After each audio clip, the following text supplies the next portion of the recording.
आप सभी का the mutual fund talk show में स्वागत है। आज फंड रिव्यू में हम रिव्यू करेंगे Parag Parikh long term equity fund. ये एक हाईली रिक्वेस्टेड फंड है और इसलिए आपके लिए लेकर आए हैं इस फंड की बेसिक इन्फॉर्मेशन, पास्ट परफॉर्मेंस और फ्यूचर प्रोजेक्शन के लिए पोर्टफोलियो का एनालिसिस।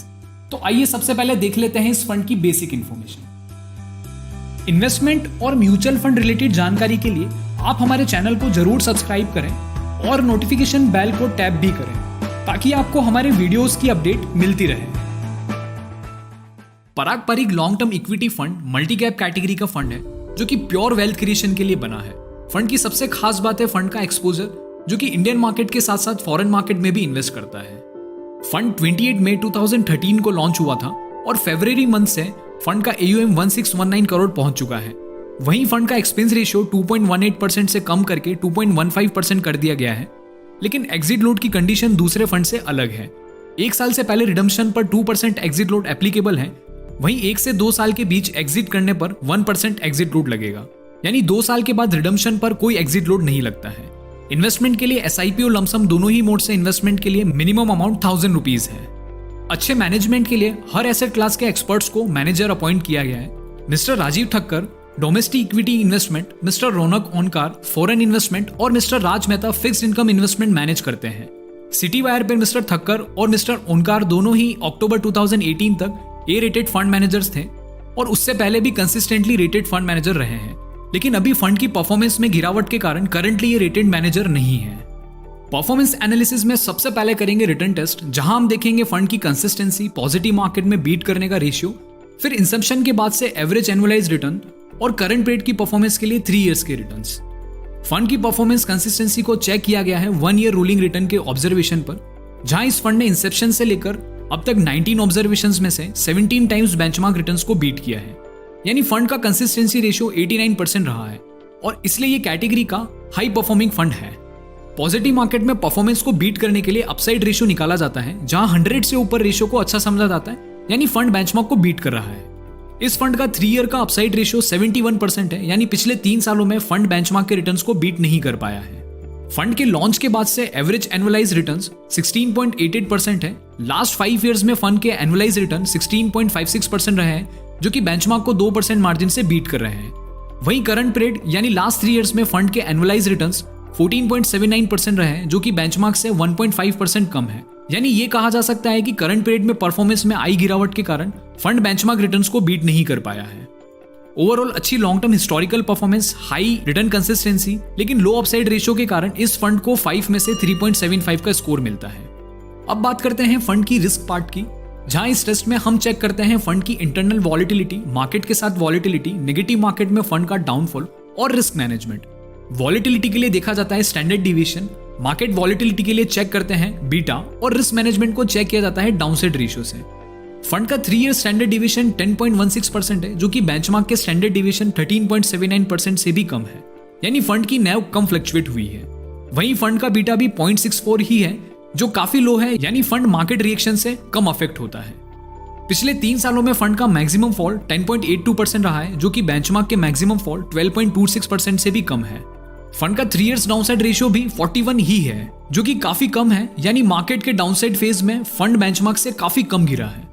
इसी के साथ फंड की रिस्क टू रिवॉर्ड को चेक किया है शार्प से, जिससे हमें पता चलता है कि रिस्क लेने पर रिवॉर्ड कितना मिला है।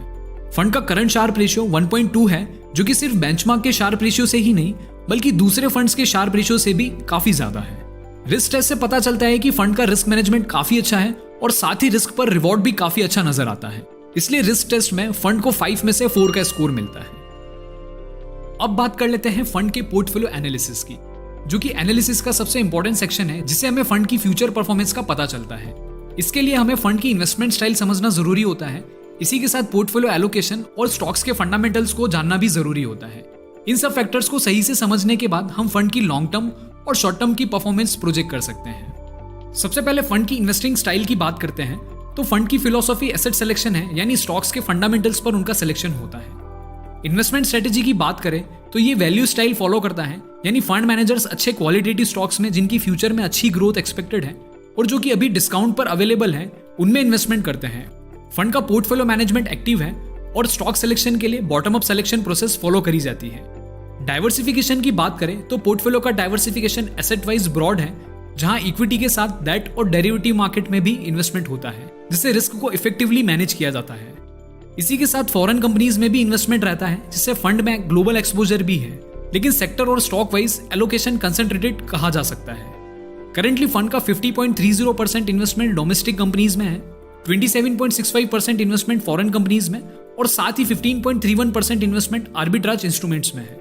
फंड का मार्केट कैप एलोकेशन देखें तो करंटली फंड का 15.14% इन्वेस्टमेंट जायंट कंपनीज में है, 28.46% इन्वेस्टमेंट लार्ज कंपनीज में, 25.61% इन्वेस्टमेंट मिड कैप कंपनीज में और 8.75% इन्वेस्टमेंट स्मॉल कैप स्टॉक्स में है।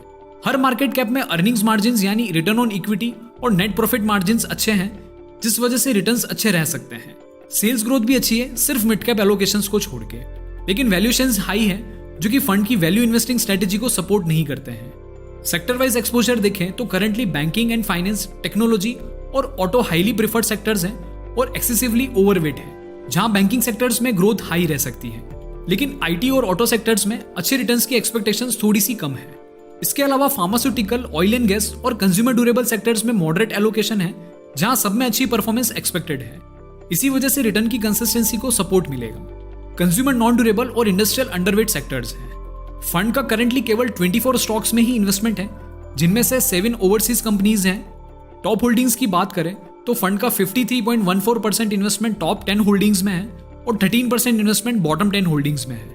टॉप 10 होल्डिंग्स की फंडामेंटल्स यानी सेल्स ग्रोथ, नेट मार्जिन और रिटर्न ऑन इक्विटी काफी अच्छे हैं। वहीं बॉटम 10 होल्डिंग्स की सेल्स ग्रोथ एवरेज है, लेकिन मार्जिन्स अच्छे हैं।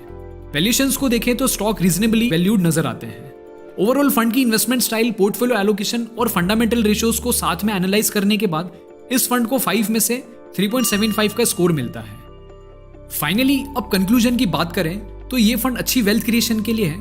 फंड का इन्वेस्टमेंट एक्सपोजर फॉरेन स्टॉक्स में भी है, लेकिन स्टॉक वाइज लिमिटेड स्टॉक्स में ही इन्वेस्टमेंट है। फंड की सबसे अच्छी बात है फंड की कंसिस्टेंट परफॉर्मेंस, डेरिवेटिव इंस्ट्रूमेंट से रिस्क का मैनेजमेंट बहुत अच्छा है और ग्लोबल मार्केट का एक्सपोजर भी है।